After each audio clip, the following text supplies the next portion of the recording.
Yeah, we should probably do that. Today's a long text, but probably a text we might be able to just tell rather than read. The first part of it has to do with Jesus, and then it's really kind of a history story. And in all the Gospels, John the Baptist plays a significant role, and yet within that there is a kind of moment of separation where John the Baptist moves off of the stage, and in several of the Gospels that happens in recounting his death. And so that's what Mark does here today. And really, with Mark's economy of words, there is a significant amount of space devoted to this story. But John the Baptist we've talked about him before. We don't need to rehash it, but he's a significant character and important in the story. And today we get kind of the historic story, although some would suggest legend, of his death. And so we're in verse 14 today of chapter 6. King Herod heard of it, for Jesus' name had become known. And some were saying, John the Baptizer has been raised from the dead, and for this reason the powers are at work in him. Others said it is Elijah. Others said it's a prophet, like one of the old prophets. But when Herod heard of it, he said, John, whom I beheaded, has been raised. And let's stop there, Michael. There is this interesting thing that happens in the gospel, and there are arguments historically about whether the Bible is recounting, when it comes to officials and government people and rulers, whether the Bible is endeavoring to report actual factual stories or whether the Bible is making a theological point. And so a man like King Herod, who is pretty well able to navigate the powers that be, is on decent terms with the Jews. At one point is pretty celebrated by the Jews, though that changes. Here says, I think John the Baptist has been raised. It's not clear, Michael, that Mark is trying to tell a historical story here, but he's seeing Herod's actions and even Herod the character through the eyes of what God is doing in Jesus Christ. So even Herod here gets folded into the telling of the Jesus story. And while I think that can be troubling, I think the fear for me is that when we battle over, did it happen this way or could it happen this way, we miss the point of why Mark is saying it this particular way. And I think we do that a lot in the scripture. And it's a tempting argument, but ultimately I think it's not one that's particularly helpful. Yeah, I agree. And I'm not going to go farther down that road. I think you've explained it well. I think maybe by practical sort of application here, though, Clint, it's not to me on accident that this story follows the story of the girl being raised up and the idea of the disciples being sent out. On one hand, the disciples going out is a symbol of the reality that Jesus' name and prestige is now continuing to grow, such that his name is being talked about at some of the highest tables in the land. So Jesus is notable at this point. And then another point here, I think we shouldn't pass on from this idea that John the Baptizer has been raised from the dead. There's this sort of not just political rise that Jesus has made, but he's now playing at this sort of spiritual, supernatural power kind of level that's beyond anyone else in the time or place. And so when he gets compared to Elijah, that's a significant name drop. I mean, that is one of the pivotal heroes of the Old Testament, a symbol of God's power at work in one of the prophets. And so for Jesus to be called that may to us just seem like, oh, there's a cute sort of Sunday school reference. But Clint, to somebody who received this, who knew a little bit about the people of Israel, about their history, about who was in their pantheon of heroes, I mean, this is essentially saying that Jesus has become a person who's worth talking about at the highest seats of power. And it also has messianic overtones because Elijah's return was expected to announce the presence of the Messiah. In other words, Elijah was to return on the scene just before the Messiah would be sent or would arrive. And so that gives the story, I think, a certain thrust as well, Michael. So we don't necessarily need to read this, but then it tells the story of John's death and essentially what has happened. Herod had married the wife of his brother, so his one-time sister-in-law, and John had spoken out against it. And Herod had taken him into custody and had him down in the dungeon. But the woman, Herodias, had never forgotten it. And so at a birthday party for her daughter, who is kind of presented as young and attractive, Herod throws the birthday party. She dances for Herod and pleases him. And he says, "It's your birthday. You've pleased me. I will give you anything you want." And at this point, Mom, Herodias, sees, do I have it right here? Herodias sees, Herodias is the daughter. So when the former wife, who I think maybe isn't named here, when the wife gets wind of this opportunity, she tells the daughter, "I want you to ask for John the Baptist's head," which is partly a sign of how broken this family is, but partly also not outside of the realm of the kind of political stories and intrigue that were known then and now, really. And so when this girl makes the request, then Herod has now made this promise to her in front of the people, and he has no choice but to have John the Baptist beheaded. And this, this is the story of John, but what do we have here, Michael? We have the forerunner of a story in which a political leader gets backed into a corner and orders the death of someone that they don't feel entirely comfortable with the order. And we're going to see that again, not very far down the road when it happens with Pilate and Jesus. Right. We miss often the tinderbox that Jesus lived in. Jesus lived in a time of very tense peace.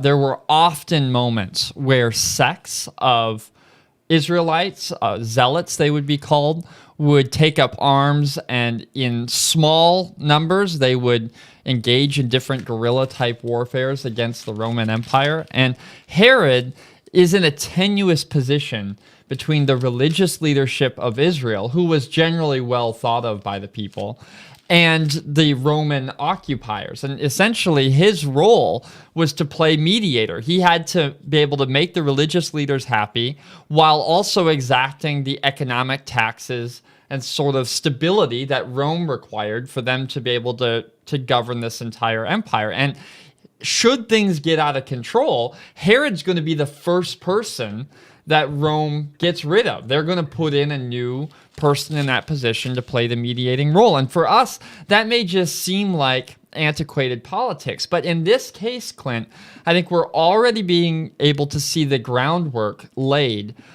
to really explain the context for Jesus' own death. Because it is really a similar situation that's going to drive this forward, that a man who really poses no existential threat to the Roman Empire in human terms is going to be crucified as an enemy of the state. And how does one get there? Well, one gets there through these back channels, through these intermediaries who are trying to maintain some sense of control in the midst of difficult and oppositional moments.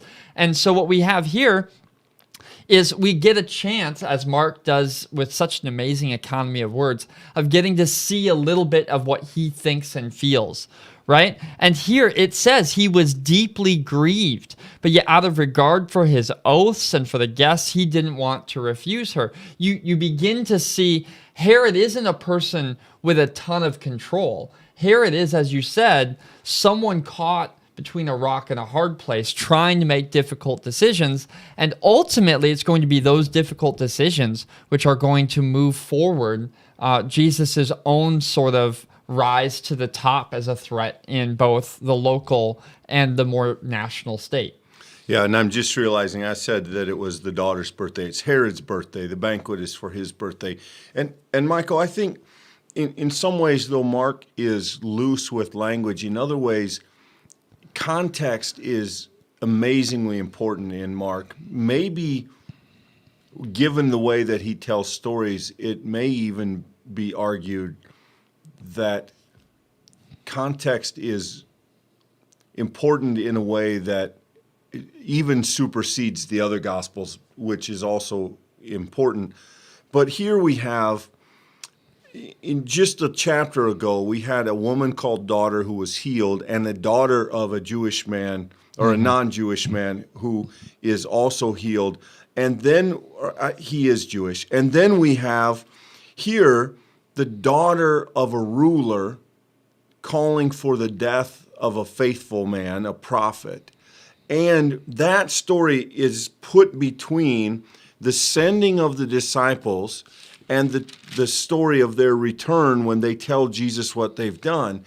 And it is almost like Mark is using the placement of the story to warn people that discipleship is fraught with danger, that being a disciple, that being a follower, that speaking the truth, that calling out power, that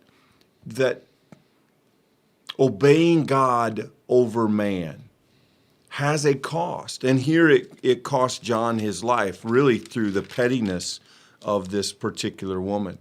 And it's almost like Mark uses where he puts the story to kind of give pause and make us consider the realities of trying to follow Jesus faithfully in a world that is, at best, most often not interested, and at sometimes violently opposed.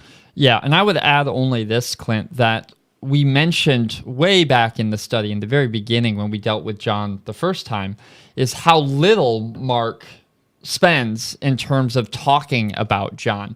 Mark rather, is very protective of Jesus. Mark wants it to be clear that Jesus is the focus of this story, no one else.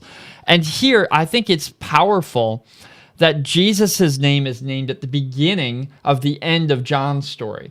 That Herod is actually afraid of Jesus because of John the Baptist. There's this idea that it was John's ministry that sort of leads to Jesus' ministry, and Jesus overshadows John, and there's this idea that there's this fear that Jesus goes on. And let us not miss in verse 29, when John's disciples heard that he had been killed, they came, took his body, and laid it in the tomb. In just a few short chapters, the same exact thing is going to happen to Jesus' disciples. Mm-hmm. They're going to come, take his body, put in a tomb. What's the difference between them? One actually will rise again, right? So we are already, in this point in the story, setting up the contrast between the great prophet John and the Son of God, Jesus. Both are great, but they are of different substances completely. And I think really what might to most of us just appear like a historical anecdote, Clint, like something maybe thrown in because it's interesting, actually serves a significant role in both telling us, no, Jesus is greater than John the Baptist, and to sort of set up the ultimate demonstration of that, which we're going to see at the end of Jesus' life.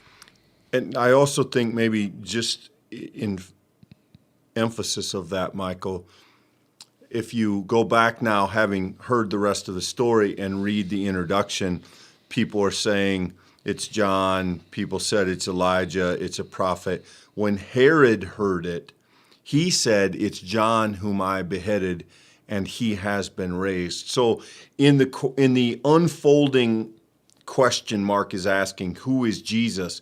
We now have this man, Herod, perhaps moved by guilt, perhaps moved by regret, perhaps moved by fear, who now tries to explain the Jesus person, the persona of Jesus, with the most astounding thing he can think of, that John the Baptist has been called back to life, that headless John the Baptist somehow lives again. And even that guess, even that explanation is going to fall short, but that is a remarkable grasp for an answer from ostensibly the most powerful man in the region. It is, I think, incredible foreshadowing the way Mark uses that story, and to put that in Herod's mouth is again, whether that's factual, I don't know. It may be factual. It is incredibly theological. It is, yeah. And I just want to note, maybe it's worth saying before we get to the end of our time here today. There's some details in here that would make any common reader pause, right? I mean, the idea that he has his daughter come in and dance for him. I mean, that clearly to a 21st century person, that seems debased.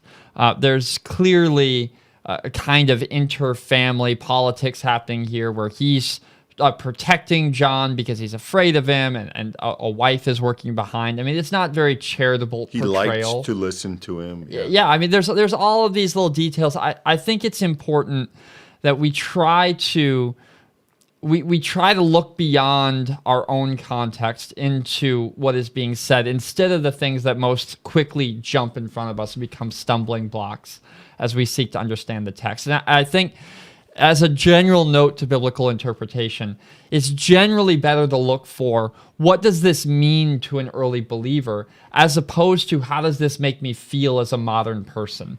And we sometimes make that mistake. We look for the today application quicker than the significant depth and meaning that it has within the whole range and context of the scriptures. And as we get better at doing that, I think we get closer to a more faithful interpretation. Right. Part of what Mark is trying to say is within the power structure of Rome, there's debauchery, there's evil, there's bitterness, there's pettiness, there's all of these things at work. And we read that and we think, absolutely. But realistically, Herod didn't get to be Herod by saying to every beautiful woman who danced in front of him, I'll give you half of my kingdom. Yeah. This is an extension of what Mark is trying to say about the empire and about the world's animosity of the gospel. And again, I don't want to beat this to death, but when we nitpick those kind of details, right, we often miss the forest for the trees. And I think it is a helpful word, Michael, to say, read this. As you read, pick the mountaintops first, and then you can worry about the details. But don't miss the point of the story because there are rough spots in it. I think that's well said. And we continue on tomorrow as a couple of great stories coming up here, ones that I think you'll enjoy, and it's good to be with you. Looking forward to seeing y'all tomorrow. Take care. Stay warm. Thank you for joining us for this daily Bible study. If this is your first time, welcome. We are so glad that you have joined us for this time of intentional study of God's Word. You will find in the description of this video a link to our website. We would love to get to know who you are. We'd love to reach out and greet you personally, but be sure, whether or not this is your first time, to like this video. If you're on Facebook, share it so that other people might be able to find it too. If you're on YouTube, consider subscribing. You'll receive more content like this every day at 2 o'clock Central Standard Time. On top of that, every Wednesday at 9 o'clock, we release a Pastor Talk podcast, which goes through different series, but all of them about faith and life and discipleship of Jesus Christ.